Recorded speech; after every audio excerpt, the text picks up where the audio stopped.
ভারতে বাংলাদেশ হাই কমিশনে হামলার প্রতিবাদে সারা দেশে বিক্ষোভ মিছিল, জড়িতদের বিচার ও ভারতীয় আগ্রাসন বন্ধের দাবি।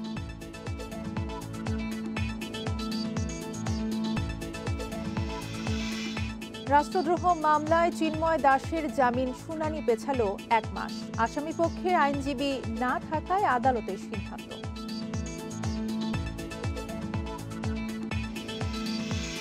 ওয়ারী থানার লুণ্ঠিত অস্ত্র দিয়েই মুন্সিগঞ্জে তরুণীকে খুন, অন্তঃসত্ত্বা হওয়ায় বিয়ের চাপে পরিকল্পিত হত্যা জানালো পুলিশ।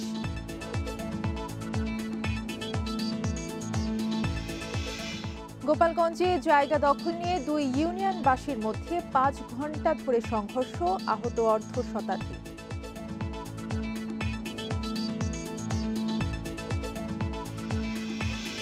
এবং যশোরে এসপি ফখরুলের বিরুদ্ধে জমি দখল নির্যাতনে অতিষ্ঠ এলাকাবাসী, ডিসিএসপির কাছে লিখিত অভিযোগ।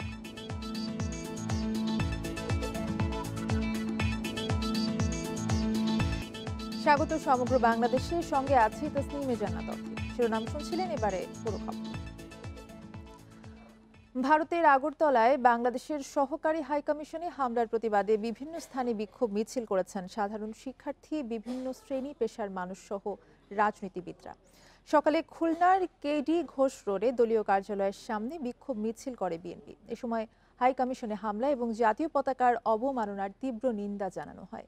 এছাড়া ভারতীয় মিডিয়ায় বাংলাদেশ বিরোধী অপপ্রচার বন্ধের দাবি জানান বক্তারা। বরিশালে বিক্ষোভ করেছে বিএনপি ও সাধারণ শিক্ষার্থীরা। সকালে সরকারি ব্রজমোহন কলেজের শিক্ষার্থীরা বিক্ষোভ মিছিল বের করে হাইকমিশনে হামলাকারীদের বিচারের দাবি জানান তারা। একই দাবিতে বিক্ষোভ করেছে মহানগর বিএনপি। জাতীয় পতাকা অবমাননা এবং ভারতীয় আগ্রাসনের বিরুদ্ধে কুমিল্লা, নাটোর সহ বিভিন্ন স্থানে বিক্ষোভ মিছিল করেছে বৈষম্য বিরোধী ছাত্র আন্দোলনের নেতাকর্মীরা।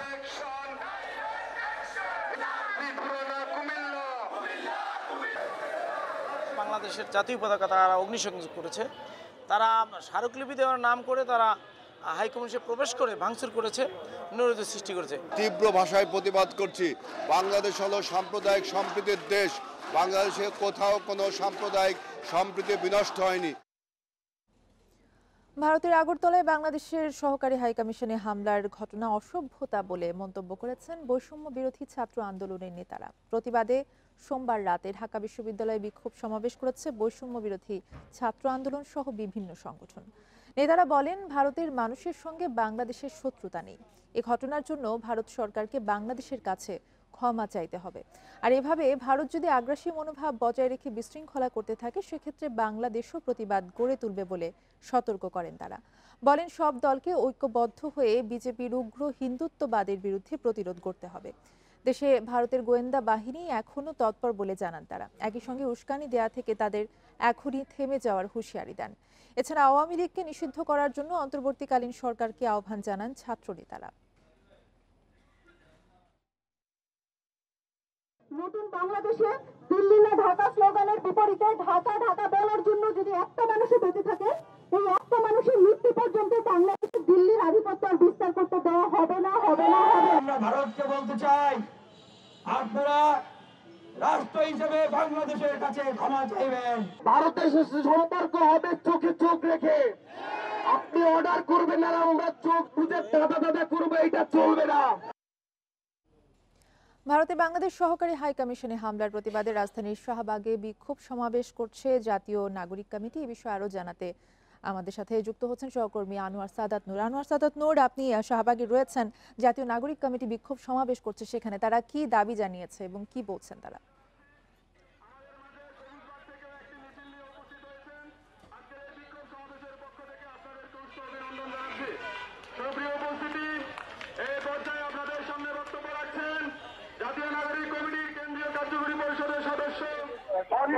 জাতীয় জাদুঘরের সামনে একটি বিক্ষোভ সমাবেশের আয়োজন করেছে জাতীয় নাগরিক ঐক্য কমিটি। জাতীয় নাগরিক কমিটি গতকাল যে ভারতের আগরতলায় বা বাংলাদেশের যে সহকারী হাইকমিশনে হামলা হয়ে গেছে, ভারতের উগ্রত্ববাদী হিন্দুদের যারা যে হামলা হয়েছে সেই হামলারই বিরুদ্ধে মানে বিক্ষোভ জানিয়ে এই সমাবেশের আয়োজন করা হয়েছে। এই সমাবেশে আসলে সে বিক্ষোভ বা সে প্রতিবাদটি জানানো হচ্ছে স্বাধীন দেশের মধ্যে কিভাবে একটি হাইকমিশনের উপরে হামলা চালানো হয় সে প্রশ্ন যেমন তুলছেন, একই সাথে বলছেন যে কেন এই হামলা চালানো হলো। যদি এর সুষ্ঠু বিচার দাবি করছেন তারা, এবং তারা বলছেন যে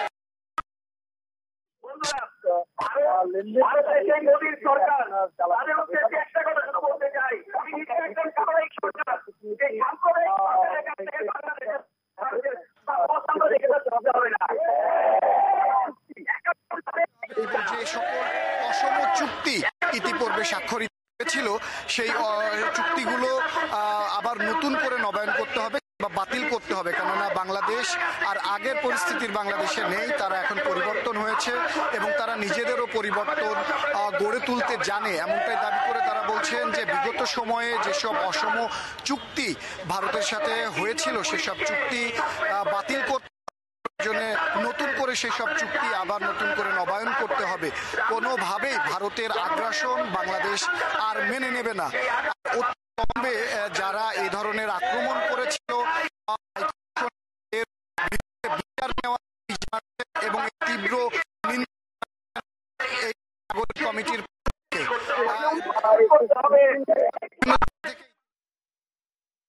শাহবাগে জাতীয় নাগরিক কমিটির বিক্ষোভ সমাবেশ থেকে জানাচ্ছিলেন সহকর্মী আনোয়ার সাদাত নূর। সিলেটের জকিগঞ্জ শুল্ক স্টেশনের ওপারে ভারতের করিমগঞ্জে একটি সংগঠনের বাধার মুখে আমদানি করা পণ্য আসা বন্ধ রয়েছে। সোমবার দুপুরে শুল্ক স্টেশন দিয়ে কিছু কমলা এলেও পরে বাধার মুখে আর কোনো পণ্য আসেনি।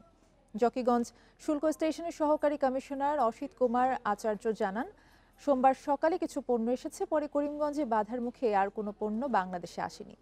গত কয়েকদিন ধরে বাংলাদেশ ইস্যুতে ভারতের শিলচর এবং করিমগঞ্জে অস্থিরতা চলছে। বাংলাদেশে হিন্দুদের নির্যাতন করা হচ্ছে এমন দাবি করে সনাতনী ঐক্য মঞ্চ নামের একটি সংগঠন এসব কর্মসূচি পালন করছে। এরই ধারাবাহিকতায় সংগঠনটির কিছু নেতাকর্মী করিমগঞ্জ শুল্ক স্টেশন এলাকায় বিক্ষোভ করে।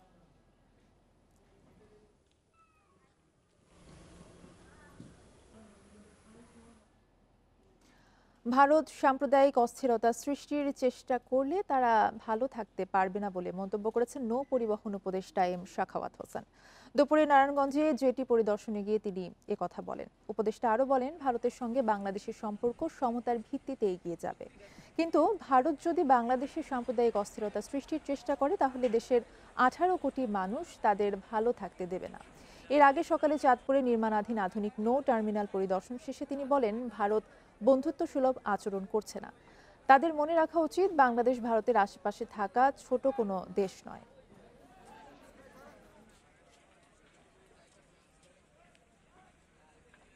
এখন ওনারা একজনকে পছন্দ করেন, সেই জন্য ওনার জন্য এখানে অস্থিতিশীল করতে হবে। বাংলাদেশ অস্থিতিশীল যদি না কথা যদি হয়ও, তাহলে ওনারা আরামে থাকতে পারবেন। 18 কোটি লোকের দেশ এটা। রাষ্ট্রদ্রোহ মামলায় সম্মিলিত সনাতনী জাগরণ মঞ্চের মুখপাত্র চিন্ময় কৃষ্ণ দাসের জামিন শুনানি পিছিয়ে আগামী 2 জানুয়ারি নির্ধারণ করা হয়েছে। সকালে আসামি পক্ষের আইনজীবী উপস্থিত না থাকায় চট্টগ্রাম মহানগর দায়রা জজ আদালতের বিচারক সাইফুল ইসলাম এই সিদ্ধান্ত দেন।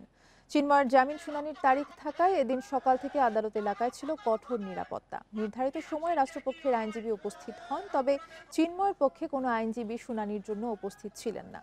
গত 25 নভেম্বর ঢাকা থেকে চট্টগ্রাম ফেরার পথে হযরত শাহজালাল আন্তর্জাতিক বিমানবন্দরে গ্রেফতার হন চিন্ময় কৃষ্ণ দাস। পরদিন চট্টগ্রাম আদালতে পুলিশের সাথে তার অনুসারীদের সংঘর্ষ হয়। এ সময় আইনজীবী সাইফুল ইসলাম আলিফকে কুপিয়ে হত্যা করে তারা। আজকে আসামি পক্ষের কোনো লোক মামলা শোনার জন্য উপস্থিত ছিল না, অংশগ্রহণ করে নাই, যার কারণে এটা আগামী 2-1 মামলা শুনানি হবে। পুলিশকে অনুরোধ করেছি আদালত অঙ্গনে যে মামলাগুলো হয়েছে সব মামলায় চিন্ময় দাসকে আসামি হিসেবে অন্তর্ভুক্ত করার জন্য। দেশপ্রেমকে সর্বোচ্চ গুরুত্ব দিয়ে সাহসিকতার সাথে সকল পরিস্থিতি মোকাবেলার জন্য সেনাবাহিনীদের সদস্যদের প্রতি আহ্বান জানিয়েছেন সেনাপ্রধান জেনারেল ওয়াকারুজ্জামান। সকালে চট্টগ্রামের বাংলাদেশ মিলিটারি একাডেমিতে শীতকালীন রাষ্ট্রপতি কুচকাওয়াজে সেনাপ্রধান এই আহ্বান জানান। এ সময় সেনাপ্রধান নবীন ক্যাডেটদের দেশের স্বাধীনতা, সার্বভৌমত্ব রক্ষায় পরিশ্রম এবং দেশপ্রেমকে সর্বোচ্চ গুরুত্ব দেওয়ার কথা বলেন। এছাড়া কর্মক্ষেত্রে অধীনস্থদের সামনে নিজেকে উদাহরণ হিসেবে গড়ে তোলার জন্য নবীন অফিসারদের প্রতি আহ্বান জানান তিনি। এবার 87তম বিএমএ দীর্ঘমেয়াদী কোর্সে 213 জন ও 59তম বিএমএ স্পেশাল কোর্স থেকে 14 জন অফিসার, ক্যাডেট অফিসার এবং 4 জন ট্রেনি অফিসার কমিশন লাভ করেছেন। সব বিষয়ে সেরা ফল করে সোর্ড অফ অনার পেয়েছেন ব্যাটালিয়ন আন্ডার অফিসার আবদুল্লাহ আল আরাফাত। এছাড়া অনুষ্ঠানে শ্রীলঙ্কার মিলিটারি একাডেমির কমান্ড্যান্ট, দেশি বিদেশি উচ্চ পদস্থ সামরিক বেসামরিক কর্মকর্তারা উপস্থিত ছিলেন।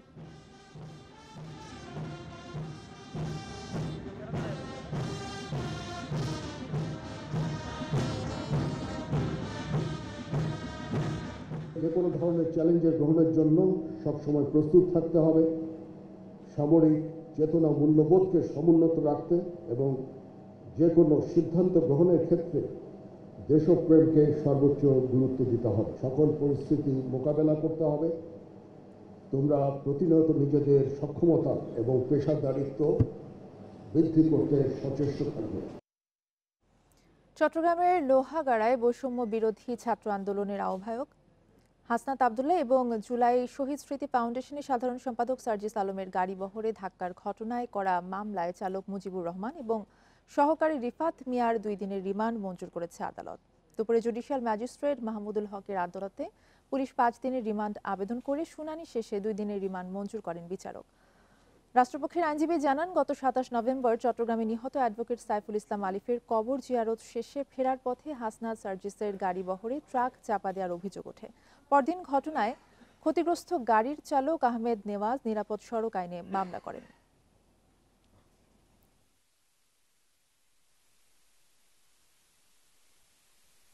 আসার সময় ওরা লোহাগাড়ায় ওনাদেরকে ট্রাক চাপা দিয়ে হত্যা চেষ্টা করা হয়েছিল। ওই মামলাতে আজকে বিজ্ঞ সিনিয়র জুডিশিয়াল ম্যাজিস্ট্রেট জনাব মাহমুদুল হকের সাহেবের আদালতে, অর্থাৎ জুডিশিয়াল ম্যাজিস্ট্রেট 4-এ বিজ্ঞ আদালত, পুলিশ তাদের 5 দিনের রিমান্ড চেয়েছিল, বিজ্ঞ আদালত 2 দিনের রিমান্ড মঞ্জুর করেছে। গত 5 আগস্ট রাজধানীর ওয়ারী থানা থেকে লুট হওয়া অস্ত্র দিয়েই মুন্সিগঞ্জে ঢাকা মাওয়া মহাসড়কে নিয়ে প্রেমিকাকে গুলি করে হত্যা করে প্রেমিক তৌহিদ শেখ তন্ময়। দুপুরে সংবাদ সম্মেলনে এই তথ্য জানান পুলিশ সুপার শামসুল আলম সরকার। তিনি আরও জানান, প্রেমিকা শাহিদা ইসলাম 2.5 মাসের অন্তঃসত্ত্বা ছিলেন। এজন্য প্রেমিক তৌহিদ শেখ তন্ময়কে বিয়ের জন্য চাপ দিচ্ছিলেন। এদিকে তন্ময় অন্য একটি মেয়েকে বিয়ে করার পরিকল্পনা থেকেই শাহিদাকে ঢাকা মাওয়া মহাসড়কে নিয়ে হত্যার পর পালিয়ে যায়। তিনি আরও বলেন, প্রেমিকাকে হত্যার পর ভোলার মনপুরা দ্বীপে পালিয়ে যাওয়ার চেষ্টা করে তন্ময়। তথ্য প্রযুক্তির সহায়তায় সোমবার ভোলার ইলিশাঘাট এলাকা থেকে তাকে গ্রেফতার করা হয়। পরে দক্ষিণ কেরানীগঞ্জের বটতলী বেইলি ব্রিজের নিচে পানি থেকে হত্যাকাণ্ডে ব্যবহৃত অস্ত্র উদ্ধার করে পুলিশ। ছেলেটা তার যে স্বীকার করেছে আমাদের কাছে যে 2.5 মাস যাবৎ যে অন্তঃসত্ত্বা ছিল, তাকে বিয়ের জন্য চাপ দিচ্ছিল, সে বিয়ে করবে না অথবা পরে করবে, এই ধরনের ঘটনা বলতেছিল। তাই ছেলেটা এটা মেনে নিতে পারছিল না, পরবর্তীতে উত্তেজিত হয়ে এই মেয়েটাকে গুলি করে হত্যা করে। যশোরে পুলিশের ক্ষমতা এবং নিজের বাহিনী দিয়ে জমি দখল, অপহরণ, নির্যাতন ও মামলা দেওয়ার মতো অনেক অভিযোগ রয়েছে এপিবিএনের অতিরিক্ত পুলিশ সুপার ফখরুল হাসানের বিরুদ্ধে। চাকরির পাওয়ার কয়েক বছরের মধ্যেই ধরাকে সরা জ্ঞান করে বিপুল অর্থ বৈভবের মালিক হয়েছেন তিনি। যদিও কৌশলে প্রায় সব সম্পদের মালিক করেছেন তার মাকে। এসব বিষয়ে জেলা প্রশাসক এবং পুলিশ সুপারের কাছে লিখিত অভিযোগ করেছেন ভুক্তভোগীরা। 2022 সালের 14 এপ্রিল 30 লাখ টাকা ও 10 ভরি স্বর্ণালংকার চুরির অপবাদে তুলে নিয়ে যাওয়া হয় ঝিকরগাছার কাশীপুর গ্রামের পল্লী চিকিৎসক শাহজাহান ও তার 9ম শ্রেণী পড়ুয়া ছেলে রায়হান কবিরকে। ভুক্তভোগীদের অভিযোগ, ফখরুলের নির্দেশে বাবার সামনেই বেঁধে ছেলের গোপনাঙ্গ সহ স্পর্শকাতর জায়গায় সূচ ও কলম দিয়ে চালানো হয় নির্যাতন। 2 দিন আটকে রেখে অমানবিক এই নির্যাতন শুধু ফখরুলের পছন্দের জায়গা লিখে নেওয়ার জন্য। মাথায় কাঁচের গ্লাসটা আঘাত করছিল, তারপরে আমার পাশায় কলম ফুটাইছিল এবং পুরুষ সঙ্গে আঘাত করছিল। আমার বিভিন্নভাবে অমানবিক আচরণ করে মারধর করছিল। এক পর্যায়ে নিজের ব্যবসা প্রতিষ্ঠান ও জমি ফখরুলকে লিখে দিতে বাধ্য হন শাহজাহান ও তার পরিবার। পরে সাদা স্ট্যাম্পে স্বাক্ষর এবং চেক ও ক্রেডিট কার্ডের মাধ্যমে তুলে নেয় আরো 2.5 লাখ টাকা। গলা টিপে জিভে বের করে দিয়েছিল আব্বুর, আর বিভিন্ন চড়মার, তারপরে আব্বুর গলার পরে উঠে দাঁড়াইছিল। এতেও শান্ত হয়নি ফখরুল। কেরানীগঞ্জে র্যাবে থাকা অবস্থায় 2023 সালের 19 জানুয়ারি ঢাকার একটি ডাকাতি মামলায় শাহজাহানকে ফাঁসিয়ে দেয় ফখরুল। অথচ জীবন জীবিকার তাগিদে ঘণ্টা পরেই মালয়েশিয়া যাওয়ার কথা ছিল শাহজাহানের। সে ব্যাংকে চেকটাও নিয়ে যায়, নিয়ে ডবল চেকে আমার স্বামী দিয়ে সই করায় নেয়। সই করায় নিয়ে এখন সেই এটিএম কার্ড মার্ড সব ওদের কাছে রয়েছে। এএসপি ফখরুল হাসান ও তার পরিবারের বিরুদ্ধে এ ধরনের নির্যাতন, মারধর, হামলার ঘটনায় অতিষ্ঠ এলাকাবাসী। মধ্যবয়সী মহিলার স্বামী আজকে যাত্রাবাড়ি থানার মামলায় জড়িত, কিভাবে সম্ভব? যে লোক ঝিগর কথা চেনে না। আমাদের মতন গরিব মানুষ যারা ছিল তারা ওনার কাছে যদি কথা সাহায্যের জন্য গেছে, তাহলে সে এমন কিছু বলেছে আর এমন কোন জায়গায় পাঠাইছে যে তারা দিনের পর দিন ক্ষতিগ্রস্ত হয়েছে। একজন পুলিশ কর্মকর্তার বাড়িতে নগদ 30 লাখ টাকা ও 10 ভরি স্বর্ণালংকার থাকা নিয়ে সন্দিহান জনপ্রতিনিধিরাও। লোকমুখে যে দোকানে শুনেছি যে হ্যাঁ এটা হয়েছে, তার বাড়িতে চুরি চটকামি করেছে বা তার ধরে মারপিট করেছে, এগুলো শুনছি। এরই মধ্যে বিষয়গুলো নিয়ে পুলিশ সুপার ও জেলা প্রশাসকের কাছে লিখিত অভিযোগ করেছেন ভুক্তভোগীরা। তদন্ত করে আইন অনুযায়ী ব্যবস্থা নেওয়ার আশ্বাস দিয়েছেন পুলিশ। আইনগতভাবে যেটা দেওয়ার দরকার, আইনগতভাবে যেটা করণীয় সেটা আমরা করবো তদন্ত সাপেক্ষে, ঠিক আছে? এএসপি ফখরুল হাসান ও তার পরিবারের রোশানলের শিকার হয়ে পল্লী চিকিৎসক শাহজাহান এখন মালয়েশিয়া প্রবাসী। তার মতো অনেকেই করছেন ফেরারি জীবনযাপন। Independent news. লক্ষ্মীপুরে অপহরণের 9 দিন পর গৃহবধূ তাসলিমা জান্নাত প্রিয়াকে উদ্ধার করেছে পুলিশ। সকালে পৌরসভার বাঞ্চানগর এলাকা থেকে তাকে উদ্ধার করা হয়। এই ঘটনায় 4 জনকে গ্রেফতার করা হয়েছে। পুলিশ জানায়, গত 24 নভেম্বর রাতে সদর উপজেলা তেমুহানি এলাকার নিজ বাড়ির সামনে হাঁটাহাঁটি করছিলেন প্রিয়া। এ সময় 6-7 জন দুর্বৃত্ত গিয়ে তাকে জোরপূর্বক সিএনজিতে তুলে নিয়ে যায়। ঘটনার পরদিন অপহৃতের বাবা বাদী হয়ে সদর থানায় 7 জনকে আসামি করে অপহরণ মামলা করেন। পরে পুলিশ প্রযুক্তির সহায়তায় সুলতান আহমেদ প্রকাশ সুজন, সিএনজি চালক মোহাম্মদ সোহেল, শাহিন বেগম এবং সুমি আক্তারকে গ্রেফতার করে। পরে তাদের দেয়া তথ্যে অপহৃত গৃহবধূকে উদ্ধার করা হয়।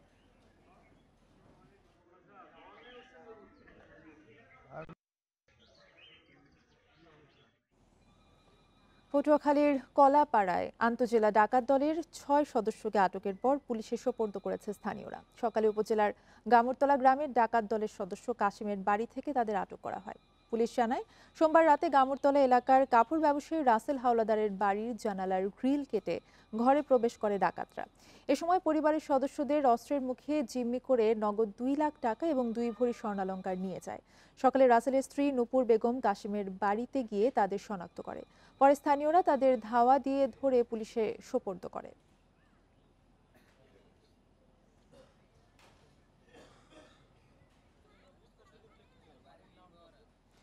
লক্ষ্মীপুরে বৈষম্য বিরোধী ছাত্র আন্দোলনে 3 শিক্ষার্থী নিহতের মামলায় ছাত্রলীগ নেতা মারুফ হোসেন সুজনকে গ্রেফতার করেছে পুলিশ। ভোরে কামানখোলা এলাকায় স্থানীয়রা তাকে গণপিটুনি দিয়ে পুলিশের কাছে সোপর্দ করে। পুলিশ জানিয়েছে, 4 আগস্ট বৈষম্য বিরোধী ছাত্র আন্দোলনের মিছিলে সদর উপজেলার সাবেক চেয়ারম্যান সালাউদ্দিন টিপুর নির্দেশে সরাসরি শিক্ষার্থীদের ওপর গুলি করে জেলা ছাত্রলীগের সাবেক সহসভাপতি মারুফ হোসেন সুজন। এতে শিক্ষার্থী সাদ আল আফনান, ওসমান গনি এবং সাব্বির হোসেন গুলিবিদ্ধ হয়ে মারা যান। এ ঘটনায় পুলিশ 4টি মামলায় সুজনকে গ্রেফতার দেখিয়ে আদালতে পাঠায়। পরে আদালত তাকে জেল হাজতে পাঠানোর নির্দেশ দেন। চাঁপাইনবাবগঞ্জের ভোলাহাটে 6টি পরিবারকে সমাজচ্যুত করে রাখার অভিযোগ উঠেছে। ভুক্তভোগী পরিবারগুলো বলছে, জমি সহ নানা বিষয়ে বিরোধের জেরে তাদের বিরুদ্ধে এই সিদ্ধান্ত নিয়েছে সমাজ পরিচালনাকারীরা। যদিও প্রশাসন বলছে, প্রচলিত বিচার ব্যবস্থার বাইরে সামাজিকভাবে কোনো বিচার ব্যবস্থা আইনসিদ্ধ নয়। ভোলাহাটের বজরাটেক গ্রামের 75 বছর বয়সী আব্দুল হামিদ একাই থাকেন বাড়িতে। রান্নাবান্না, দৈনন্দিন কাজও করেন নিজেই। জমি নিয়ে বিরোধের 2 বছর থেকে এক ঘরে তিনি। আমি টাকা নেব, আমি কেন মাটি দেব? এই জন্য আমাকে সমাজ টাকা বাদ করে দিয়েছে। সমাজ টাকা বাদ করেছে এবং আমাকে রমজান মাসে বাদ করেছে। শুধু আব্দুল হামিদ নন, গ্রামের ৬টি পরিবার নানা কারণে সমাজচ্যুত। পরিবারগুলোর সন্তানদের কাজে নেওয়ার ক্ষেত্রেও আছে নিষেধাজ্ঞা। আমি বাটোয়ারা কেস করেছিলাম, তো ওরা আমাকে বিল্ডিংয়ে ডেকে বলছে যে আপনার জমি আপনি পাবেন না। মরল আমাদের বাসির মেম্বার ওই এরকম করে থিয়েছে, কারোর সাথে চলতে দিবে না, কারো লেনদেন করতে দিবে না, ছেলেবেলেরাকে কাজ করতে দিবে না। বজরাটেক জগৎ বেওয়া জামে মসজিদ ঘিরে ১০০ বছর ধরে চালু আছে আলাদা সমাজ, যাদের আছে স্বতন্ত্র বিচার ব্যবস্থা। ৫০০ টাকা ফি দিয়ে অভিযোগ করলে বসে বিচার। ভুক্তভোগীদের অভিযোগ, কেউ বিচার মেনে না নিলে তাকে সমাজ থেকে আলাদা থাকতে বলা হয়। তবে কিছু ক্ষেত্রে বিধিনিষেধ থাকলেও কাউকে সমাজচ্যুত করার অভিযোগ অস্বীকার করেছেন সংশ্লিষ্টরা। পাড়ার মডেল সর্দার যারা আছে এই সমাজ ব্যবস্থা বিচার সালিশ তারা করে থাকে, তারা যদি না পারে তাহলে কেন্দ্রে আসে এবং কেন্দ্রে সেটা সমাধান হয়। নিয়মকানুন যদি মানতে আপনি যদি না পারেন তাহলে আপনি আলাদা থাকেন, এরকম হয়তো কোনো পানিশমেন্ট হয়তো হয়। এত বড় জামাত যদি একটা কাঠামোর মধ্যে না থাকে, তাহলে তার এই মুঠি চাল নেওয়া হবে না, তাকে সিনসালাত দেওয়া হবে না। কিন্তু তার জন্য নামাজ পড়া, মসজিদে আসা, কবরস্থানে যাওয়া, খাটিয়ে যাওয়া, এই কথাগুলো অতিরিক্ত করেছে। এভাবে কাউকে বন্ধ রাখা হয়নি।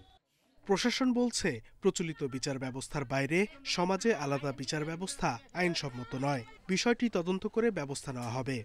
এটা তো আইন সিদ্ধ বিষয় হতে পারে না, কারণ এরকম কোনো কিছু হলে তো আমাদের এখানে আদালত ব্যবস্থা আছে, আদালতের মাধ্যমে, কোর্টের মাধ্যমে এই বিষয়গুলো সমাধান হতে পারে যদি অপরাধ ওই ধরনের হয়ে থাকে।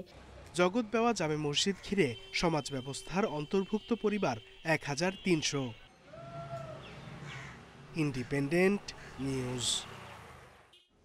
পাবনার সুজানগরে একটি মার্কেটে অগ্নিকাণ্ডে দগ্ধ ৫ জনকে হাসপাতালে ভর্তি করা হয়েছে। এতে পুড়ে গেছে অন্তত ১০টি দোকান। গতরাতে উপজেলার হাজি মার্কেটে এই ঘটনা ঘটে। ফায়ার সার্ভিস জানায় রাতে সুজানগর পৌর বাজারের হাজি মার্কেটের একটি দোকানে আগুন লাগে, পরে তা আশপাশের দোকানে ছড়িয়ে পড়ে। খবর পেয়ে ফায়ার সার্ভিসের 4টি ইউনিট ঘটনাস্থলে পৌঁছে আগুন নেভানোর কাজ শুরু করে। প্রায় 3 ঘন্টার চেষ্টায় আগুন নিয়ন্ত্রণে আনা হয়। এ সময় দগ্ধ ৫ জনকে উদ্ধার করে পাবনা জেনারেল হাসপাতালে পাঠানো হয়। ধারণা করা হচ্ছে জোনা বালির পেট্রোলের দোকান থেকে আগুনের সূত্রপাত।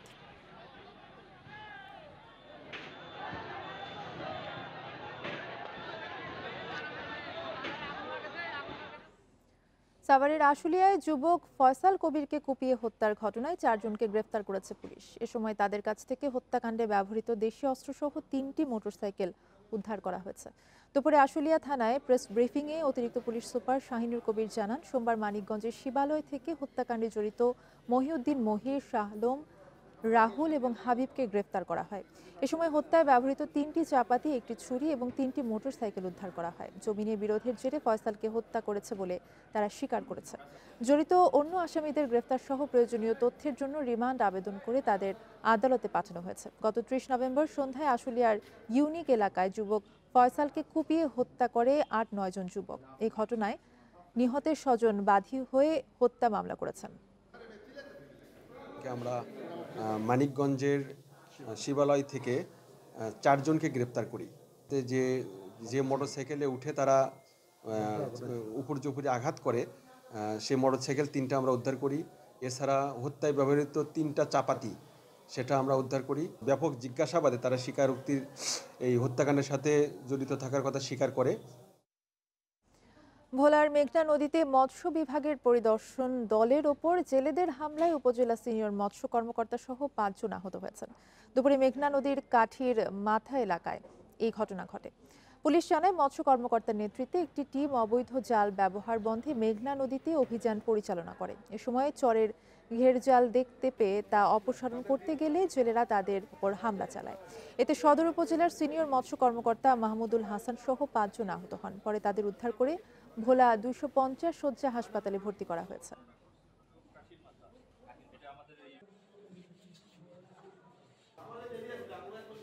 অসাধু সার ডিলারদের তৎপরতায় বিপাকে পড়েছেন জয়পুরহাট ও নাটোরের কৃষকরা। বাড়তি টাকা দিয়েও চাহিদা মতো সার পাচ্ছেন না সঠিক সময়ে। সরকার সারের মূল্য নির্ধারণ করে দিলেও তা মানছেন না সার ব্যবসায়ীরা। কৃষকরা সার সিন্ডিকেটের হাতে জিম্মি হলেও প্রশাসন কোনো কার্যকর ব্যবস্থা নিচ্ছে না বলে অভিযোগ উঠেছে। জয়পুরহাটে সারের সরকারি মূল্য হচ্ছে প্রতি বস্তা ইউরিয়া ও টিএসপি 1350 টাকা, এমওপি 1000 ও ডিওপি 1050 টাকা। কিন্তু কৃত্রিম সংকট দেখিয়ে বস্তা প্রতি 200 থেকে 700 টাকা বেশি বিক্রি করা হচ্ছে। আমাদের সারের অবস্থা খুবই খারাপ একটা অবস্থা, আমরা টাকা দিয়েও সার পাচ্ছি না। আর দ্বিতীয় কথা হলো সার যদিও পাচ্ছি বেশি দামে কিনতে হচ্ছে। বর্তমান আমাদের রবি শস্য আবাদ করব, আমরা টাকা দিয়েও সার মিলাতে পারছি না, বস্তাপতি 500, 700, 200 করে বাড়তি। সার সংকট ও মূল্যবৃদ্ধির বিড়ম্বনার কারণে অসহায় কৃষকরা। এতে করে কৃষি জমিতে আলু, পেঁয়াজ, রসুন সহ বিভিন্ন আবাদ করতে গিয়ে হিমশিম খাচ্ছেন তারা। জমি হলো মোট 42 বিঘে, সারের অভাবে জমির আবাদ করতে পারি না, মোট এখন আবাদ করি 10 বিঘে। সারের দ্বার এখনই প্রয়োজন, জমিতে দিলে তো ফসলটা ভালো হইবে। সার সংকটের কথা স্বীকার করলেও বেশি দামে সার বিক্রির অভিযোগ অস্বীকার করে ডিলাররা। এটা হলো সরকারি রেট এবং এই সরকারি রেটে আমি বিক্রি করি, কার কাছে 1 টাকা বেশি নেই না। বেশি নেওয়ার কোনো সুযোগ নাই, যেটুকু বরাদ্দ পাওয়া গেছে সেটুকু সঠিক দামে কৃষকদের দেওয়া হয়েছে। সার সিন্ডিকেটের বিরুদ্ধে কঠোরভাবে নিয়মিত মনিটরিং করা হচ্ছে বলে জানিয়েছে কৃষি কর্মকর্তারা। বলেন, অভিযোগ করলে আইনানুগ ব্যবস্থা গ্রহণ করা হবে। সার নিয়ে যদি কারো কোনো অভিযোগ আমাদের কাছে আসে, এই মুহূর্তে আমার কোনো অভিযোগ নাই, যদি কেউ কোনো অভিযোগ করে, লিখিত অভিযোগ করে, আমরা আইনানুগ ব্যবস্থা গ্রহণ করব। কৃত্রিম সংকট সৃষ্টি করে এই সারের দাম বেশি নেওয়ার চেষ্টা করে জয়পুরহাট জেলায়, তাহলে আমরা তাৎক্ষণিকভাবে তদন্ত সাপেক্ষে কঠোর ব্যবস্থা গ্রহণ করব। রবি মৌসুমে নাটোরে প্রায় 1,57,000 হেক্টর ও জয়পুরহাটে প্রায় 80,000 হেক্টর জমি আবাদের লক্ষ্যমাত্রা নির্ধারণ করা হয়েছে। Sadekur Rahman Siddiqui, independent news. নওগাঁয় চলছে দিনব্যাপী কৃষি ঋণ মেলা। সকালে উপজেলা পরিষদ অডিটোরিয়ামে এর উদ্বোধন করেন জেলা প্রশাসক আব্দুল আওয়াল। মেলার আয়োজন করে জেলা প্রশাসন এবং উপজেলা প্রশাসন। মেলায় উপজেলার কৃষি উন্নয়ন এবং উৎপাদন বৃদ্ধির লক্ষ্যে কৃষকের মাঝে সহজ শর্তে কৃষি ঋণ প্রদান করা হয়। দিনব্যাপী এই আয়োজনে 3,60,00,000 টাকা কৃষি ঋণ দেওয়া হয়েছে। এছাড়া চাইলে কৃষকরা মেলায় ঋণ পরিশোধও করতে পারবেন। এতে বিভিন্ন ব্যাংকের 13টি স্টল স্থান পেয়েছে। এ ছিল এখনকার সংবাদের সাথে থাকার ধন্যবাদ সবাইকে।